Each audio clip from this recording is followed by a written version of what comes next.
Como colombianos amamos nuestro país y nos unimos para seguir adelante, diciendo en una sola voz, avancemos con optimismo, desbloqueando las vías que nos llevan al progreso y pensando en la gente trabajadora de esta hermosa tierra, que necesita un impulso para volver a recuperar la alegría que nos caracteriza, respetándonos los unos a los otros, reconociendo los derechos propios y de los demás, abriendo nuestros corazones al diálogo, y solo así podremos alcanzar la armonía que nos hará renacer, haciendo una vez más que Colombia viva positiva. Positiva, la aseguradora de todos los colombianos. Muy buenos días para todos nuestros asistentes. Soy Lina Garzón y les doy la bienvenida a este importante tema. Herramientas para la evaluación y control de peligro mecánico. Le damos la bienvenida a nuestro experto, el ingeniero Julio Patarroyo, ingeniero industrial especializado en mercadeo y en salud ocupacional. Ingeniero Julio, muy buenos días, bienvenido. Gracias, Lina, muchas gracias. Muy buenos días para todos los participantes. Hoy terminamos este ciclo, esta ruta del conocimiento en prevención del riesgo mecánico con una alegría y una tristeza simultánea, unos sentimientos encontrados, porque es el último día que tenemos la posibilidad de estar en este año con muchas enseñanzas recíprocas, que espero que igualmente para ustedes haya sido de aprendizaje, de complementar conceptos que estoy seguro que ya tenían, esto de acuerdo a las evaluaciones que hemos realizado, pero con muchas expectativas para lo que viene el otro año. Entonces, para hoy pues hemos preparado esta presentación sobre herramientas de evaluación y control de peligro mecánico, que en términos generales hace como un resumen de lo que es el tratamiento al peligro mecánico. Recuerden que lo que buscamos en seguridad y salud del trabajo, en control del riesgo y específicamente el riesgo mecánico, es evitar accidentes, que no existan accidentes, que no existan pérdidas, que no existan personas lesionadas por efecto de los accidentes. Entonces, con esta presentación de evaluación y control, la evaluación lleva implícito pues la identificación del peligro, la valoración del peligro, y el control del peligro pues lleva implícito las medidas de intervención, la gestión del riesgo, el poder evitar el accidente. Entonces, se escogió este tema para el final porque nos sirve como una especie de resumen de lo que hemos visto en el recorrido de esta ruta en el conocimiento durante el 2021 y obviamente como plataforma ya de partida para el próximo año, para ver como cuáles son esas tendencias y esas técnicas que cada vez nos trae la tecnología y con lo que se puede innovar para el control de los peligros y riesgos. Entonces, bienvenidos todos, como les digo, con tristeza, más que tristeza, con nostalgia, porque es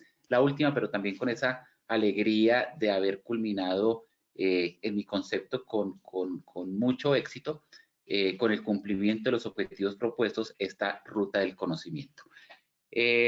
Bueno, aquí pues acostumbro decir en qué punto vamos, como lo pueden observar. Vamos ya en el tema número 20, los cumplimos todos. Sí me sirve esta diapositiva para recordarles que tanto este tema como los 19 anteriores los pueden consultar en Posipedia en caso de que quieran volver a escuchar o volver a revisar alguno de los temas o tengan alguna inquietud o lo requieran como literatura o como material de formación para sus compañeros de trabajo en sus empresas, etcétera, pues ahí está a disposición de ustedes este material. ¿Cuál va a ser el contenido del día de hoy? Ustedes ya lo conocen a la perfección. Vamos a iniciar con un momento de una preevaluación, un sondeo inicial que nos sirve para poder orientar el desarrollo de la presentación. De acuerdo a los resultados que miremos en el sondeo, pues podemos saber en qué temas podemos ir un poquito más ligero, en qué temas debemos hacer un poquito más de profundización o qué temas debemos complementar más puntualmente. En un momento 2, pues hacemos la presentación magistral de la teoría sobre evaluación y control del peligro mecánico y en un tercer momento retomamos la evaluación inicial y con esta evaluación pues buscamos saber la diferencia entre los porcentajes de acierto de la primera evaluación y de la segunda evaluación, con la diferencia que en esta segunda evaluación pues vamos a hacer la retroalimentación para buscar que las preguntas queden totalmente resueltas, es decir, que las respuestas queden totalmente claras. Ya con estos momentos de la presentación, pues podemos enunciar cuál es el objetivo para la presentación del día de hoy. Nuestro objetivo es poder hacer esa comunicación, ese traspaso de la información a todos los participantes sobre esos elementos que consideramos son fundamentales para la evaluación y control de los peligros mecánicos. ¿Qué se requiere para poder evaluar un peligro mecánico? Parte de la observación, es muy importante la observación. Sin observar un área de trabajo, sin observar un método de trabajo, sin observar las condiciones de trabajo, sin observar las acciones de los trabajadores, pues es imposible hacer una evaluación. Y además de la observación, pues también está el proceso analítico, el proceso de análisis. Entonces, ahí vamos a ver cuáles son esos elementos fundamentales que parten de la observación, que parten del análisis, para poder hacer esa evaluación y cómo a partir de la evaluación podemos valorar también el riesgo. Y por otro lado, pues también cuáles son esas herramientas que tenemos para el control. Herramientas que gracias al decreto 1072, pues los tenemos claramente identificados, cuáles son la jerarquía de los controles. Vamos a hablar un poquito de ellos, a profundizar un poquito sobre ellos. Ya no estamos hablando del control en la fuente, en el medio, en el trabajador, sino estamos hablando ya de una eliminación, una sustitución, unos controles de ingeniería, unos controles administrativos, unos elementos de protección personal. Entonces también vamos a diferenciar muy bien esos elementos. Para el cumplimiento de este objetivo general, pues vamos a buscar también el cumplimiento de 3 objetivos específicos. El primero es poder hacer ese repaso de los elementos que tenemos para la evaluación y control de los peligros mecánicos. El segundo objetivo va a estar enfocado en comunicar a los participantes las acciones de control para los peligros mecánicos en todas las actividades laborales. Son acciones de control que pueden ser transversales para muchos peligros y riesgos, pero vamos a tratar de enfocarlos en los peligros mecánicos. Y el objetivo específico número 3 es poder brindar ese conocimiento sobre las condiciones para la evaluación de los peligros mecánicos en los lugares de trabajo. Herramientas de evaluación y control que son transversales a todos los peligros, pero como les digo, aquí vamos a irlos enfocando hacia el peligro mecánico. Así que si ustedes, señores participantes, tienen a cargo no solamente el peligro mecánico o en sus áreas de trabajo, cuando digo tienen a cargo el peligro mecánico, tienen a cargo la prevención del accidente por peligro mecánico. Pero en sus áreas de trabajo también hay otras condiciones de peligro y riesgo, pues estas herramientas les sirven para cualquiera de ellas, para la evaluación y control de cualquiera de esas condiciones y circunstancias que se presentan en un área de trabajo. Bueno, habiendo dicho esto, con este preámbulo, ya podemos pasar a nuestro primer momento, que es la evaluación inicial, para lo cual Lina, como siempre, nos va a apoyar. Lina, por favor, vamos con el sondeo.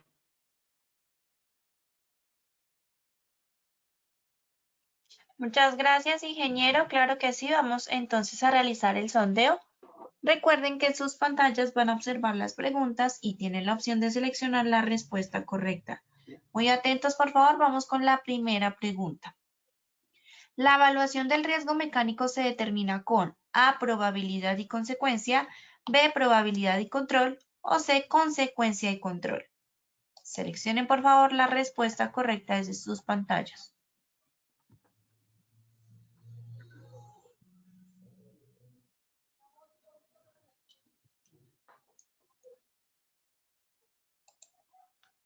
Bueno, muy bien, vamos a ver los resultados. El 57% dijo probabilidad y consecuencia, 34% probabilidad y control y 9% consecuencia y control. Bueno, muy bien, vamos con la segunda pregunta. Son criterios para definir el control del riesgo. A, número de personas expuestas. B, requisito legal y la posible peor consecuencia. O C, las respuestas A y B son correctas. Nuevamente, por favor, seleccionen la respuesta correcta desde sus pantallas.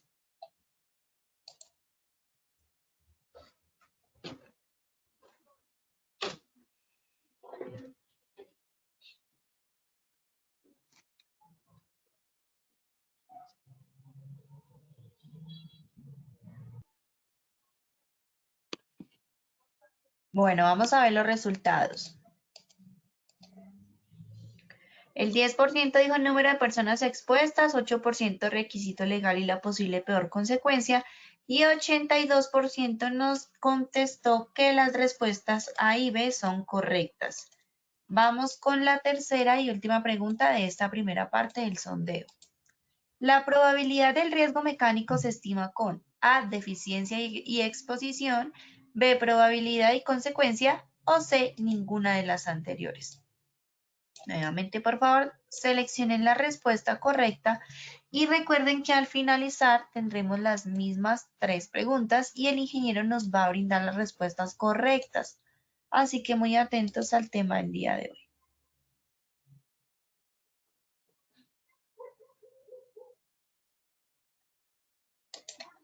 Bueno, vamos a ver los resultados.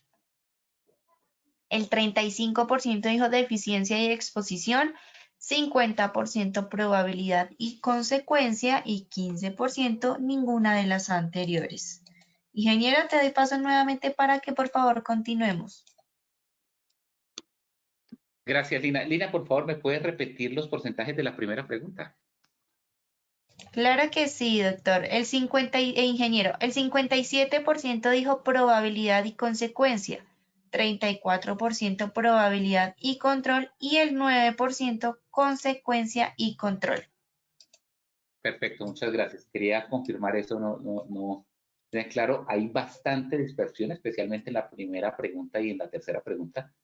Y esto me gusta porque pues me ayuda a poder aclarar esos temas, que queden muy claros y pues denota la necesidad de hacer como esa profundización en esos conceptos.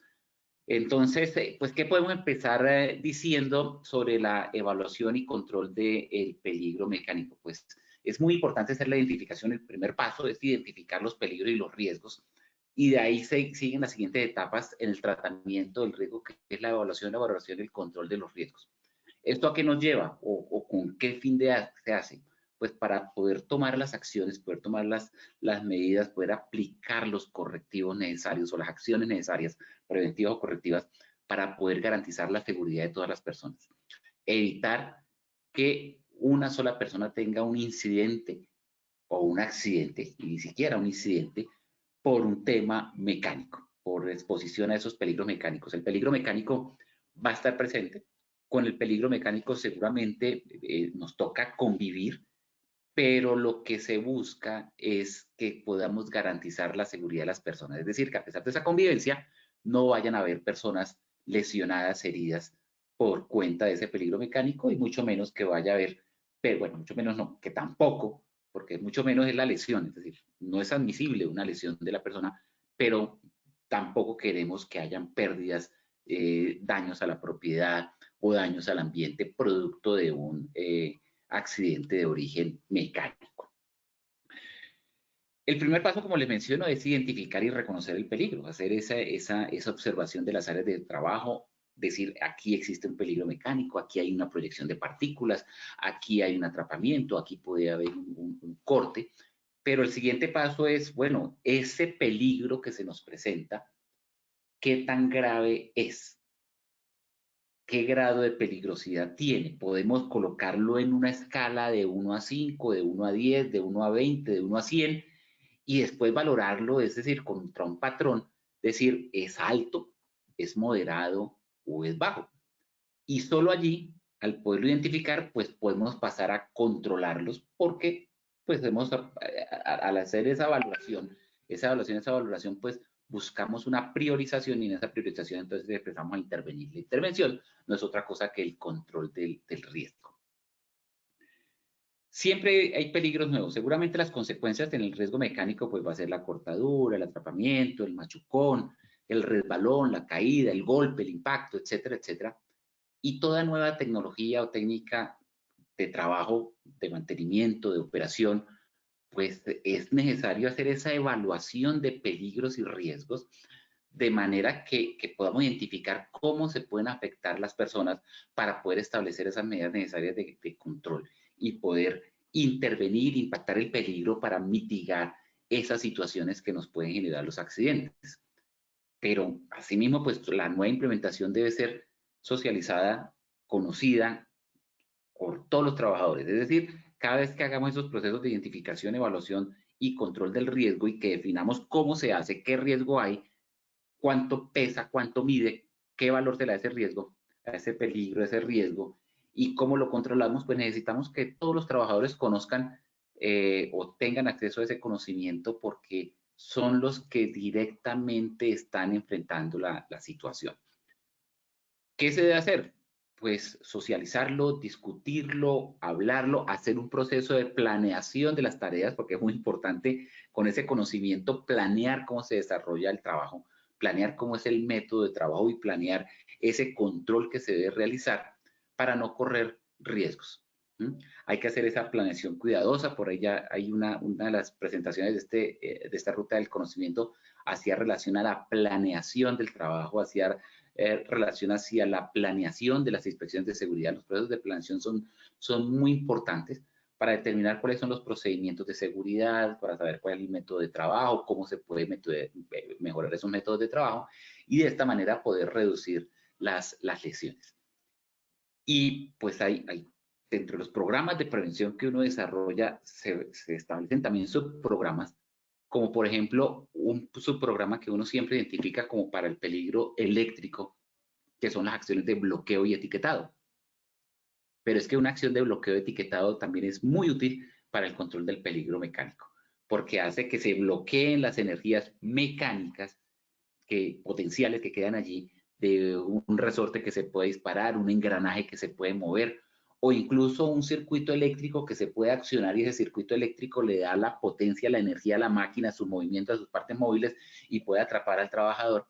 Entonces, en este proceso de planeación es donde se debe identificar dónde se bloquea, dónde se identifican circuitos, dónde es necesario en esos interruptores o en esas fuentes de energía mecánica, dónde se debe bloquear para de esta manera pues poder hacer el control del riesgo y dentro de ese programa de prevención, dentro de ese modelo de seguridad, pues tener todas esas situaciones o circunstancias de riesgo controladas.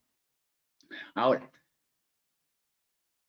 cuando empezamos a pensar sobre el peligro eléctrico, el peligro mecánico, el peligro biológico, los peligros relacionados con la seguridad y salud en el trabajo, uno dice, pero pues sí, la seguridad y salud del trabajo me dice que debo identificar, evaluar y controlar los riesgos. Pero pues yo lo hago para evitar accidentes, sí, hay que hacerlo para evitar accidentes, pero si esa debe ser la motivación fundamental, el no tener accidentes, el tener trabajadores sin lesiones, el evitar las pérdidas, pues hay una motivación también ahí de respaldo que son las normas legales.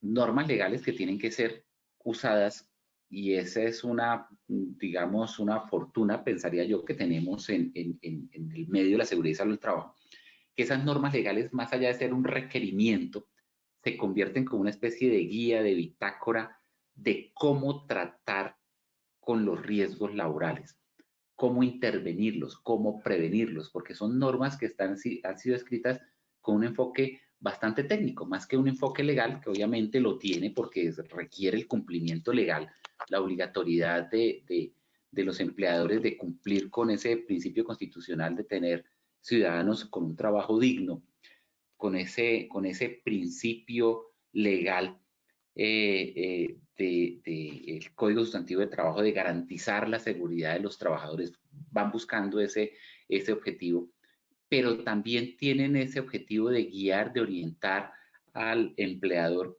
y al trabajador de cómo manejar las situaciones y condiciones que lo ponen en peligro, que su integridad está siendo expuesta por esas condiciones de trabajo. Entonces, son unas guías muy importantes y ese conocimiento de esas normas legales, por la manera como están hechas, y también de las normas técnicas, pues proporcionan mucha información sobre seguridad. Más allá, como les digo, de ser una norma legal o también una norma técnica, pues lo que nos dan es mucha información de seguridad y cómo tratar el riesgo. Las normas legales, cuando uno empieza a hacer lectura de ellas, pues pueden parecer tediosas por su lenguaje, por la manera como están escritas, por la manera como deben ser escritas desde el punto de vista legal. Pero cuando se llegan a interpretar, a interiorizar, en realidad se convierten en una herramienta fundamental, en una herramienta muy útil para poder evaluar y valorar cualquier tipo de riesgo y en especial el que nos trata hoy, que es el riesgo mecánico.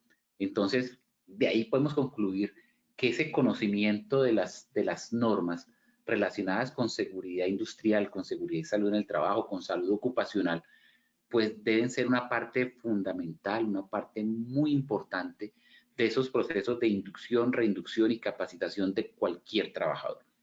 Sea un trabajador nuevo en los procesos de inducción o sea un trabajador ya antiguo en esos procesos de reinducción que también son necesarios. Entonces, estos temas de las normas técnicas y las normas legales son muy importantes a considerar para esos procesos de formación de los trabajadores. Cuando vamos a hacer ese proceso de evaluación y control del riesgo, pues hay algunas exigencias, algunos requerimientos que es muy importante considerar. En primer lugar, es importante tener un conocimiento pleno del área y un conocimiento pleno del área para poder identificar todos los elementos del área que me pueden generar ese peligro mecánico. ¿Dónde están esas fuentes generadoras del peligro mecánico dentro del área? Si yo no tengo un conocimiento pleno del área, pues muy difícilmente voy a poder identificar totalmente todas las fuentes que me generan el peligro mecánico. En segundo lugar, un conocimiento de las normas, de las regulaciones, de los códigos relevantes, porque pues no queremos que al final diga, es que eso está reglamentado, es que existe una norma técnica al respecto. No, pues no lo percibí, no lo detecté y no se detectó simplemente porque no tenía un conocimiento de una norma, de un código, una reglamentación que indicaba cómo debía funcionar ese elemento el cual estamos observando o valorando. Igual es muy importante ese proceso de observación de las tareas, de las actividades y de las áreas de trabajo para todos los aspectos de seguridad, no solamente para el peligro mecánico, sino en general para todos los aspectos de seguridad y salud en el trabajo, es muy importante la observación. Normalmente la teoría nos indica que si queremos tener un control efectivo del riesgo, pues debemos hacer una identificación efectiva del riesgo, porque de allí parte, de la identificación. Si identificamos mal, podemos hacer una buena evaluación, una excelente valoración y establecer un excelente control sobre algo que se identificó mal. Entonces, pues se suele decir que la base fundamental es la identificación, porque con una buena identificación, de ahí en adelante garantiza que el control sea efectivo, porque es efectivo porque se ha hecho sobre la identificación que se ha realizado. Y hasta ahí, digamos que va la teoría del conocimiento en el tratamiento de riesgo, identificación, evaluación y control. Pero sin embargo, esto es como una cascada: identificación, evaluación, valoración y control. Pero para hacer una correcta identificación, que es el primer paso, pues debemos tener un paso cero, que es la observación. Si no somos buenos observadores, vamos a dejar de identificar elementos. Si no somos buenos observadores, la identificación no va a ser acertada. Si no somos buenos observadores, la identificación puede ser incompleta.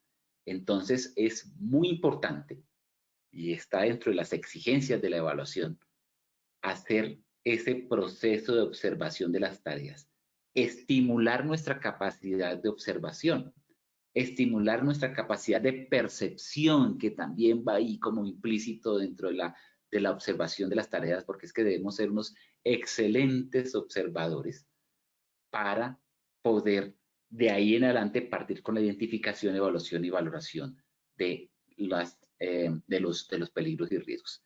Y por último, pues tener un conocimiento, una habilidad o una destreza para poder elaborar informes, para hacer la evaluación de esa información obtenida, para poder emplear, configurar esos datos y poder transmitirlos, para poderlos plasmar, para poder actuar sobre esa información. Entonces, son exigencias que hay que tenerlas en cuenta, habilidades que como encargados de intervenir un peligro y un riesgo, pues debemos tratar, debemos buscar de desarrollar, de perfeccionar, de hacerla cada vez mejores. Ahora, ¿cómo evaluar un riesgo? Pues el riesgo se evalúa, como lo he mencionado, a través de la observación y del análisis. Hacer un proceso de observación y un proceso analítico. Pero más allá de estas palabras, para que no queden tan etéreas, pues hay que plasmarlas. Bueno, pero sí, yo soy observador y hago un análisis, pero ¿cómo lo evalúo? Porque pues hay una certeza en esto, y es que los riesgos deben ser evaluados permanentemente, constantemente. Y adicionalmente, pues no basta con tener el conocimiento del riesgo y decir, sí, uy, ahí está el riesgo, y la persona puede quedar atrapada, puede recibir un machucón, puede recibir un impacto, etcétera, sino que hay situaciones en las que se pueden combinar diferentes peligros, y pues también la experiencia ha demostrado que cuando hay una combinación de peligros, el resultado final no es como la suma o el resultado de sumandos, sino el producto de factores. Por algo se llaman factores de peligro o factores de riesgo. Es decir, cuando se unen, el resultado es como una multiplicación de esos elementos. No es como una suma de esos elementos, sino como una multiplicación, porque unos potencializan a otros y los pueden volver mucho más peligrosos. Entonces, engranajes en movimiento, girando a gran velocidad, con una parte expuesta sin un protector, ahí ya hay dos condiciones de peligro, etcétera, pues lo que van es a generar una potencialización de las consecuencias, o unas condiciones húmedas. Es decir, esa combinación de peligros de 2, 3, 4 o más condiciones, circunstancias que son los peligros, pues pueden potencializar las pérdidas, pueden potencializar el daño final, pueden potencializar el resultado. Por lo tanto, es muy importante tomar decisiones sobre la naturaleza de los peligros para poder evaluar su riesgo y hacer lo correcto para mantener una persona en condiciones de seguridad. Ahora, cuando evaluamos el riesgo, que parte de la observación, del concepto, del análisis, pues también está la valoración del riesgo. Entonces, esa evaluación y valoración, lo que buscamos es hacer la medición del riesgo, la evaluación, y comparar contra un patrón. Esa es la valoración. Entonces, el primer paso es establecer si el riesgo es alto, medio o bajo. Allí es donde está la valoración. Después de hacer la evaluación, pues lo comparamos con un patrón y determinamos si es alto, medio o bajo, o cuál es intolerable, que son los que requieren una intervención inmediata. El segundo paso, así como vamos a identificar riesgos que son intolerables, inaceptables, pues esto nos lleva a conceptuar que también hay riesgos que son aceptables. Y esa concepción o esa decisión del riesgo aceptable es decidir si el riesgo se acepta o no con las consecuencias que pueda traer. Es decir, vamos a hacer simple observación y en caso de que suceda la consecuencia, pues la aceptamos porque ya desde el comienzo definimos que el riesgo era aceptable. Decidimos no intervenir, sino simplemente hacer un seguimiento o una observación. ¿Por qué? Porque consideramos que por la probabilidad, por cualquiera de los elementos con los que medimos el riesgo, con el riesgo podemos vivir y no tenemos que hacer en ese momento intervención diferente a un seguimiento, a los procesos de formación, a los procesos de capacitación, etc. Y el tercer paso es priorizar. Cuando sabemos que hay unos riesgos aceptables y unos riesgos no aceptables, entonces pues se intervienen prioritariamente los riesgos no aceptables, definiendo un orden de acuerdo con el grado de riesgo y el potencial de pérdida asociado. Entonces, hay que determinar con esa priorización cuántas personas son las afectadas, cuál es el potencial de pérdida y cuál es el nivel de riesgo, y ahí decidimos esa prioridad de los peligros y los riesgos. ¿Cómo se hace entonces ese tratamiento del riesgo en el proceso de evaluación? Pues primero se mide el riesgo y se compara con un patrón. Ahorita vamos a ver cómo medimos ese riesgo y se compara con un patrón. Se coloca en una tabla, una matriz. Aquí vemos una tabla, una matriz de colores. Si sus pantallas pues tienen una buena definición del color, que a veces los programas suelen cambiar los colores. Hay un color verde, hay un color amarillo, hay otros colores un poquito más anaranjados y un color rojo. ¿Mm? Entonces ahí es donde empieza con esa codificación de colores a determinar si el riesgo potencial es alto, es medio o es bajo, si el riesgo es aceptable o no es aceptable. Entonces, riesgos en rojo, por ejemplo, los que se presentan en tareas de alto riesgo como trabajo en alturas, espacios confinados, condiciones eléctricas, etcétera, pues se van a identificar con el color rojo. Los naranjas, algunos de ellos, la mayoría, pues pueden causar lesiones incapacitantes, lesiones con incapacidad permanente, parcial, como amputaciones, etcétera, pero difícilmente, es muy extraño que ocasionaran la muerte. Entonces, por lo tanto, ya son como color naranja. Pero hay otros riesgos que seguramente los vamos a considerar bajo, y allí es donde, diferente al mecánico, y allí podemos calificarlo en verde. Ahora, dentro de solamente mirando la gama de riesgo mecánico, si quisiéramos hacer una valoración, seguramente también vamos a encontrar lesiones menores o consecuencias menores con el riesgo mecánico, una simple abrasión, una cortadura muy simple, lesiones medias como fracturas o incapacidades temporales, y otras más severas como amputaciones que ya son permanentes. No habría una expectativa de una fatalidad producto de un riesgo mecánico, pero obviamente dependiendo del equipo a intervenir, de la máquina a intervenir, de las partes en movimiento que se presenten, pues se han presentado fatalidades producto de riesgo mecánico. Y eso es lo que hay que hacer en ese proceso de evaluación. Definir si el riesgo es aceptable o no, pues es ya dependiendo de la conciencia que tenga la empresa sobre el potencial del daño, y esos riesgos menores, que podríamos categorizarlos como menores, pues necesariamente también tienen que ser intervenidos. Y en la priorización, pues la empresa define hacer ese inicio de la intervención para poder impactar los peligros, como por ejemplo en las caídas por tareas de alto riesgo, y el riesgo mecánico luego en un segundo lugar, y el riesgo biomecánico, que ya está calificado como de menor impacto, en un tercer lugar. Obviamente, dependiendo de las condiciones y circunstancias que se presenten y de los controles que tenga la compañía, porque esas escalas pues son muy individuales, muy personalizadas a cada condición y circunstancia que iba la empresa. Dentro de los conceptos de evaluación del riesgo, pues se maneja muy generalmente, de manera muy generalizada, las metodologías de probabilidad y consecuencia. Existen diversas metodologías que mezclan la probabilidad y consecuencia, el método FINE, el método de la GTC 45,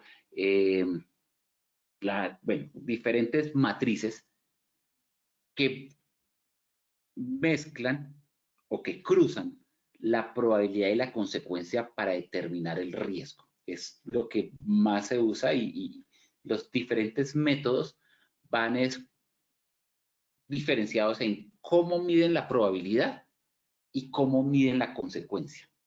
Cómo conceptúan la probabilidad, o con qué escala se conceptúa la probabilidad y con qué escala se conceptúa la consecuencia. Pero la mayoría de hechos son modelos matemáticos que le dan unos valores a la probabilidad y unos valores a la consecuencia para que un observador determine o asigne un valor a la probabilidad a lo que está observando y asigne un valor a la consecuencia a esa situación que está observando. La probabilidad de que se hagan actos, condiciones que estén por debajo del estándar y las consecuencias que están sobre el accidente de trabajo, la enfermedad laboral, la incapacidad temporal, la incapacidad permanente parcial, la invalidez, la muerte, etcétera, etcétera. Y se da una valoración numérica, son modelos matemáticos que no van a cruzar letras, sino valores, escalas, valores colocados en una escala desde la más baja a la más alta para identificar una condición del riesgo. En el caso de la que utilizamos más generalizada en nuestro país, que es la GTC 45, pues la probabilidad la determinan a través de una deficiencia de un proceso y la exposición del trabajador a esa deficiencia. Entonces, en la deficiencia están los peligros identificados, pero pues también están las medidas de control. En la medida, me disculpan la redundancia, que una medida de control. Cuando una medida de control no es eficaz y hay un peligro identificado, pues allí hay una deficiencia que debe ser valorada, que debe ser evaluada, que se le debe aplicar un número. Y si adicionalmente tenemos la exposición de una persona a ese peligro, entonces esa exposición con la deficiencia me da la probabilidad. Y ya tenemos el primer elemento dentro de esa matriz, dentro de esa fórmula, dentro de ese modelo matemático, la probabilidad de que ocurra un evento. ¿Por qué? Porque hay una exposición y hay una falta de control, que es la deficiencia. Eso me da la probabilidad. Y esa probabilidad, pues ya teniendo ese valor de la probabilidad, tengo que buscar cuál es la consecuencia. Y la consecuencia es qué tan severo es el resultado si se materializa, si se actualiza ese riesgo, es decir, si se convierte en un accidente. Esto quiere decir que la probabilidad por la consecuencia me da como resultado un nivel de riesgo. Aquí, como les menciono, es un modelo matemático que se emplean valores absolutos del riesgo en una escala de 4 posibilidades. Un número que me identifica una escala menor, otro número que me identifica un valor intermedio pero muy cerca al menor, otro número, un valor intermedio ya un poco más alto y un número máximo. Entonces el modelo propone 4 posibilidades en cada uno de esos elementos para el nivel de deficiencia, el nivel de exposición que me forman la probabilidad y el nivel de consecuencia que ya me identifican al hacer esa multiplicación el riesgo. Y la GTC 45 me da estos valores absolutos. Como les digo, valores muy bajos a valores altos, de 1 a 10, simplemente de 1 a 10, donde en la deficiencia, cuando identifico que la deficiencia es baja, que no se ha detectado una consecuencia, cuando se ha controlado, pues sencillamente no se valora, no se coloca ningún número porque no la consideramos, porque consideramos que la eficiencia es supremamente baja. Pero ya cuando la eficiencia es media, colocamos un número 2, la eficiencia es alta, un número 6, o cuando la eficiencia es muy alta, un número 10, y allí pues les queda la literatura para identificar cuál es la frase que representa cada uno de estos valores. Entonces vamos en busca de la probabilidad, ¿no? Ya buscamos la deficiencia. Ahora la exposición. Entonces la exposición decimos si es esporádica, ocasional, frecuente o continua, también con los números de un número mínimo y un número máximo. Un número mínimo y un número máximo. Y aquí en este caso la eficiencia lo determinamos del 1 hasta el 4. Posteriormente, ya podemos buscar la probabilidad, que es la primera variable dentro de esa ecuación de probabilidad por consecuencia. Y la probabilidad, recuerde que la llamamos a partir de la deficiencia que acabamos de identificar y de la exposición. Entonces, me va a dar, como tengo valores hasta 10 por el lado de la eficiencia y valores hasta 4 por el lado de la exposición, pues el mayor número es 40 y el menor número es 2. Es decir, mi probabilidad va a estar entre 2 y 40. Y el modelo matemático me indica que si está entre 24 y 40, es una probabilidad alta, que si está entre 10 y 20 es una probabilidad media, si está entre 6 y 8 es una probabilidad baja, y si está entre 2 y 4 es una probabilidad muy baja. Ahora, vamos a buscar el siguiente elemento, que es la consecuencia. Bueno, aquí están la tabla de valores de 2 a 4, bajo, de 8 a 6, de 6 a 8, medio, de 10 a 20, alto, y de 24 a 40, pues muy alto con el respectivo significado. Ahora, en el nivel de consecuencias, pues buscamos o determinamos si una consecuencia leve, la calificación es 10, si es grave es 25, si es muy grave 60, y si es mortal o catastrófico 100. Todo esto, pues al ser un modelo matemático, los valores, los números tienen una razón de ser dentro del modelo matemático, que como usuarios del sistema, como usuarios de la metodología, pues no nos interesa ir al detalle de por qué fue de hasta 100 y por qué no hasta 80, por qué parte de 10 y no parte de 5, pues no es relevante tenerlo en nuestro conocimiento. Sí hay una razón dentro de los que construyeron el modelo matemático, pero a nosotros como usuarios simplemente nos interesa saber que si es leve lo calificamos con 10, si es grave lo calificamos con 25, si es muy grave con 60 y si es mortal o catastrófico con 100. Y para tener una parametrización exacta de la calificación, pues nos dan la definición de lo que es leve, lesiones, enfermedades que no requieren incapacidad. ¿Qué es grave? Lesiones o enfermedades con incapacidad laboral temporal. ¿Qué es muy grave? Lesiones o enfermedades graves irreparables con incapacidad parcial, permanente o invalidez. ¿Y qué es mortal o catastrófico? Pues obviamente la fatalidad. Una fatalidad o más de una fatalidad. Y esto nuevamente se muestra en una matriz, por eso se llama matriz de peligros y riesgos, en una matriz que me cruza el nivel de consecuencias con el nivel de probabilidad, donde me da obviamente valores entre 20 y 4000, que también en la escala tienen una interpretación. Entonces ya me categoriza 4 niveles de riesgo, 1, 2, 3 y 4, donde el cuarto es el valor más pequeño, el número 20, que me salga calificado en el nivel de riesgo 20, me indica que debo mantener las medidas de control existentes, es muy bajo, considerar soluciones y mejoras, hacer comprobaciones periódicas, pero si ya me da un valor entre 600 y 4000, digo, es una situación crítica, la corrección es urgente. ¿Por qué? Porque tengo una probabilidad alta y unas consecuencias graves, muy graves, incluso fatales. Entonces, con probabilidad alta y una consecuencia fatal, pues es una situación crítica, por lo tanto requiere una corrección urgente.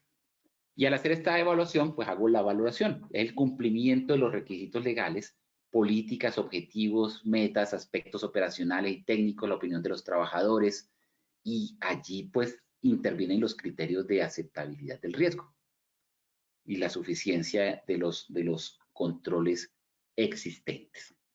Y esas actividades del riesgo, pues también determinan si el riesgo no es aceptable, que estaría en las categorías 1 y 2, cuando es muy alto, cuando tengo una alta probabilidad y una consecuencia grave, el riesgo no es aceptable, pero cuando tengo probabilidades bajas y consecuencias leves, pues puedo decir que el riesgo es un poco más aceptable. Entonces, un riesgo no aceptable en un sistema de gestión, pues tengo que colocar objetivos, metas, indicadores, programas, hacer todo ese sistema de gestión del riesgo para poder hacer el control. Y un riesgo aceptable no quiere decir que ya lo acepté y no hago nada, no. Un riesgo aceptable quiere decir que de todas maneras debo establecer un plan de acción sobre ese riesgo. ¿Cuál puede ser el plan de acción? Observación, inspecciones, revisión periódica. No es que el riesgo es aceptable y como es aceptable entonces no hago nada. Eso no quiere decir. Lo que quiere decir es que debo hacerle un seguimiento, debo hacer una observación periódica porque ya está controlado el riesgo, porque ya lo he aceptado. Pero al riesgo no aceptable es el que le aplico todo el sistema de gestión, estableciendo indicadores, objetivos, metas y un cronograma o un plan de intervención. Para determinar los criterios de control, que por ahí había una pregunta relacionada con eso, pues es importante el número de expuestos, saber cuál es la peor consecuencia que se puede esperar, porque el control debe ir enfocado a la peor consecuencia, y también cuáles son los requisitos legales. Entonces, No solamente considerar el número de expuestos, sino también cuál es la peor consecuencia y sobre la peor consecuencia hacer el control, porque cuando hay un riesgo, pues la consecuencia puede ser desde una pequeña cortadura hasta una amputación. No sabemos. Hasta un pequeño machucón a un atrapamiento completo de la mano, por ejemplo. Entonces, hay que ir enfocados a la peor consecuencia, siendo el mismo peligro o riesgo. Y saber el requisito legal, porque obviamente un requisito legal, si existe un requisito legal sobre esa situación específica, pues es necesario priorizar la medida de intervención. Y esas medidas de intervención, pues no otra cosa que los controles que se deben establecer y se deben priorizar de acuerdo a la jerarquía de los controles que está contemplada dentro del decreto 1072. Y esa jerarquía de los controles nos dice que en primer lugar, lo primero que tenemos que buscar en un riesgo es la eliminación. En segundo lugar, la sustitución, los controles de ingeniería, los controles administrativos y la aplicación de elementos de protección personal. Y esto no es que sean, pues es una jerarquía porque nos dice cuáles son los más importantes, cuáles son los que están orientados a tener un control más efectivo del riesgo, pero no quiere decir que no sean complementarios o que no puedan unos apoyar a otros o que unos sean inmediatamente se aplique uno, pues no se deben aplicar los demás. En mi concepto, uno que no puede faltar es el que, de acuerdo a la jerarquía de controles, está de último, el elemento de protección personal. En mi concepto, el elemento de protección personal es mi concepto particular, Julio Patarroyo. Dentro de la jerarquía de controles, el elemento de protección personal debería estar de primero, porque es el que no puede fallar. Así usted haga una eliminación del riesgo, use el elemento de protección personal. Así tenga un control de ingeniería, use un elemento de protección personal. Así tenga un control administrativo, use el elemento de protección personal. Dentro de la jerarquía, las personas que conceptuaron en esto opinaron que era el último nivel de los controles. Y sí, bueno, puede ser el último nivel de los controles porque es el control protectivo. Es un control que admite el accidente, porque los demás controles son preventivos. Cuando elimines, sustituyes, controlas por ingeniería o haces control administrativo, estás haciendo prevención. Cuando usas el elemento de protección personal, estás haciendo protección. Y tal vez por eso lo dejan en la parte de abajo. Pero, en mi concepto, es el único que no puede faltar, porque no pudo hacer eliminación, le tocó hacer un control de ingeniería. Ah, bueno, pero usa el elemento de protección personal. No hubo la posibilidad de un control administrativo. Hay un control de ingeniería. Use el elemento de protección personal. No, aquí eliminamos el riesgo. Ah, sí, lo eliminamos. Bueno, use el elemento de protección personal porque es que se puede generar allí.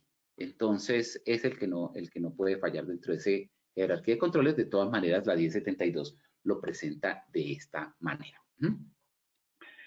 En la literatura, pues le está quedando la información de que estas medidas de información e intervención de los riesgos operacionales en la eliminación se toma para suprimir el riesgo. La sustitución es una medida que me sustituye, me cambia un riesgo por otro que cualitativamente seguramente me va a generar menos riesgo. Un control de ingeniería son medidas técnicas para el control del peligro de riesgo en su origen, en su fuente, en su génesis, en su nacimiento, en su diseño, como el confinamiento, el encerramiento y el aislamiento. Los controles administrativos pues tienen que ver más con el tiempo de exposición, con la capacitación, con la señalización, con la demarcación, con controles de acceso, etcétera. Y los elementos de protección personal, pues es el uso de dispositivos, equipos y elementos orientados a minimizar la consecuencia del accidente. Ya se presenta el accidente, ya se presenta el evento y lo que busca el elemento de protección personal es colocar una barrera entre el cuerpo, entre ese elemento, ese dispositivo que está usando y esta energía potencial que viene proyectada hacia el organismo con ese potencial de lesionarlo o hacerle daño. ¿Qué es importante en las medidas de intervención? Quieren ser proporcionales, pero suficientes con la prioridad de intervención definida para la empresa. Quieren ser orientadas al tipo de riesgo. Que deben cumplir con la normatividad vigente. Que deben ser ajustadas a la actividad económica de la empresa, que debe contar obviamente con recursos financieros, técnicos, con recursos económicos, porque la intervención tiene un costo. Y en el caso de los elementos de protección personal, pues, como les mencionaba, deben siempre usarse de manera complementaria a las otras medidas de control. y nunca de manera aislada. No puede ser de que, ¿y cómo controlar el riesgo? No con elementos de protección personal, no, debe haber alguna medida preventiva, no solamente una medida protectiva, debe haber una medida también preventiva, que en este caso sería la eliminación, la sustitución, el control de ingeniería o el control de, o los controles administrativos.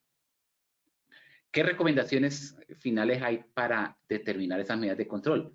Pues debe ser realizada por un equipo interdisciplinario, integrando trabajadores, jefes inmediatos, supervisores, representantes encargados de mantenimiento, el encargado de seguridad y salud del trabajo, el representante de la gerencia, personal del COPAS, etc.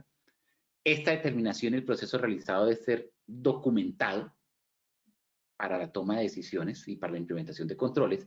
Y por último, que para cada uno de los riesgos identificados como críticos, se debe tener en cuenta qué puede suceder, por qué se podría dar la situación y cómo puede darse, cuáles son las causas básicas para efectos de establecer unas medidas específicas de control.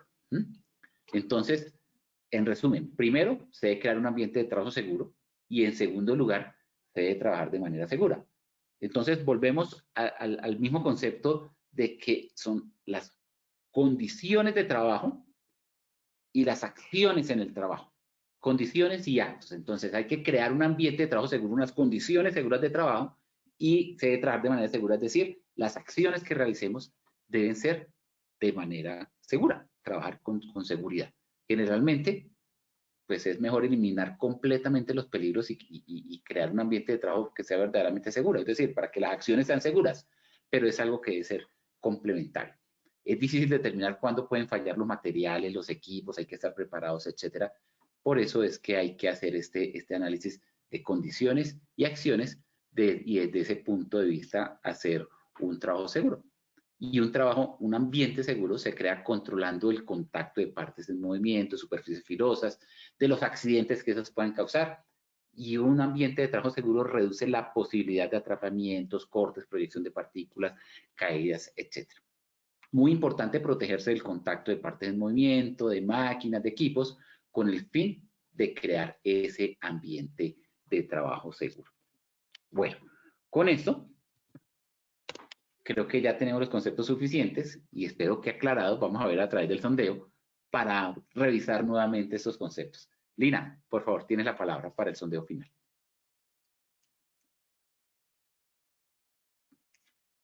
Claro que sí, ingeniero, muchas gracias. Bueno, vamos entonces a ir cerrando la acción educativa con el sondeo. Muy atentos, por favor. Vamos con la primera pregunta.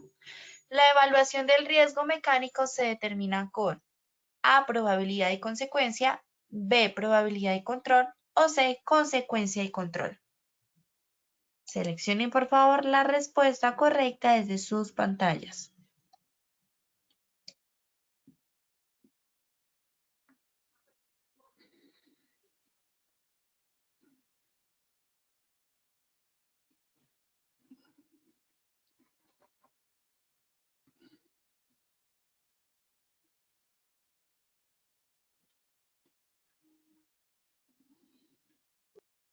Bueno, vamos a ver los resultados.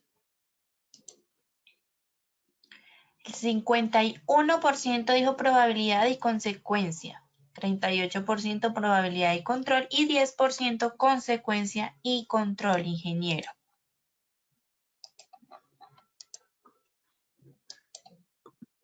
Bueno, resultados inesperados.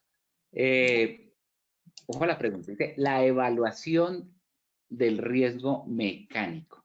La evaluación. Cuando estamos evaluando el riesgo mecánico, por aquí lo veíamos en una diapositiva, estamos hablando de la probabilidad y la consecuencia. Inicialmente tenemos el 57% y bajamos al 51%. Y probabilidad y control subió del 34 al 38. Es probabilidad y consecuencia, la C es de consecuencia, no de control. Entonces, en la evaluación del riesgo, tenemos las variables de probabilidad y consecuencia. Entonces, la respuesta correcta es la A, probabilidad por consecuencia.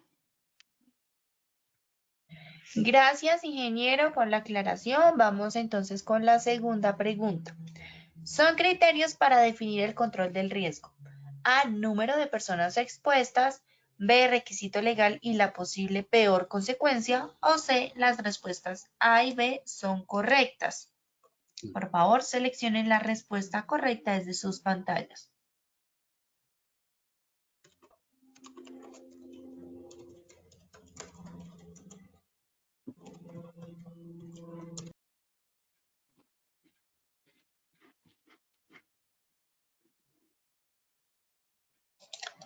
Bueno, vamos a ver los resultados.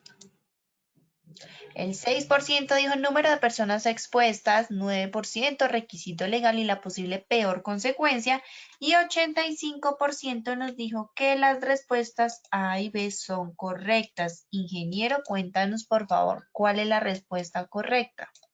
Bueno, la distribución de porcentajes es muy similar al inicial, subió un poquito del 82 al 85 la respuesta C, que es la correcta, porque los criterios para definir el control del riesgo son tanto el número de personas expuestas como el requisito legal y la peor consecuencia. Entonces, la correcta es la C, donde me indica que la A y la B son las correctas.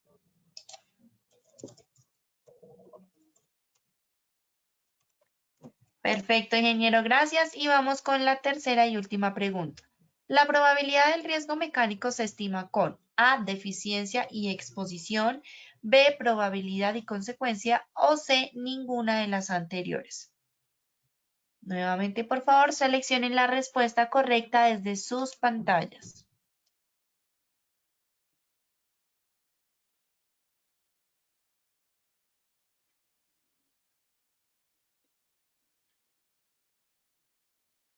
Bueno, vamos a ver los resultados.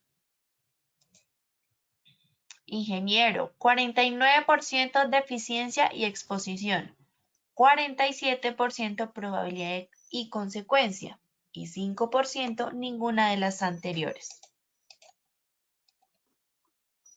Bueno, sigue habiendo bastante dispersión. Ojo que la pregunta es, ¿probabilidad del riesgo se estima con la probabilidad? Y pues, un número bastante alto, el 47% dice que la probabilidad se determina con la probabilidad. No, porque eso es lo que estamos buscando. No sería la B, probabilidad y consecuencia, porque probabilidad y consecuencia era para la primera pregunta, que es la evaluación del riesgo mecánico. Con probabilidad y consecuencia se evalúa el riesgo mecánico, pero la probabilidad, habíamos visto que la probabilidad se determina a partir de la deficiencia y la exposición. Entonces, la deficiencia y la exposición, como vemos aquí en estos modelos matemáticos, deficiencia y exposición me indican el nivel de probabilidad, por lo tanto, la respuesta correcta es la A.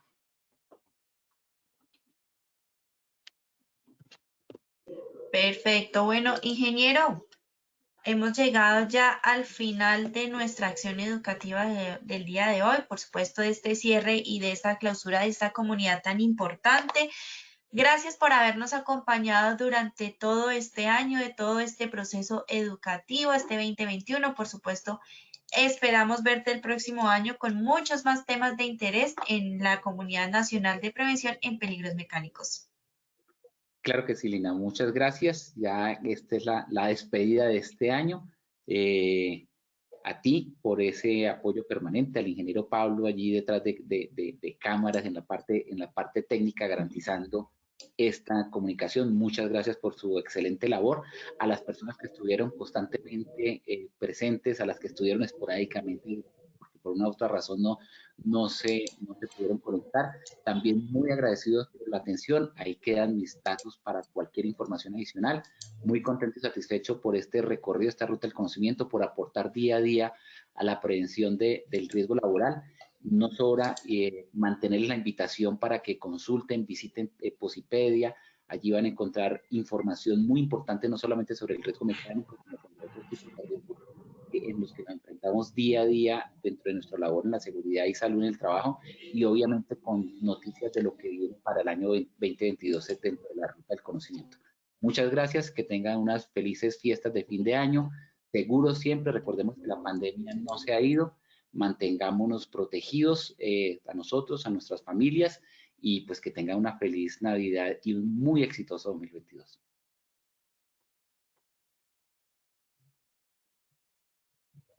Ingeniero, bueno, a ti por supuesto, gracias y gracias a todos por su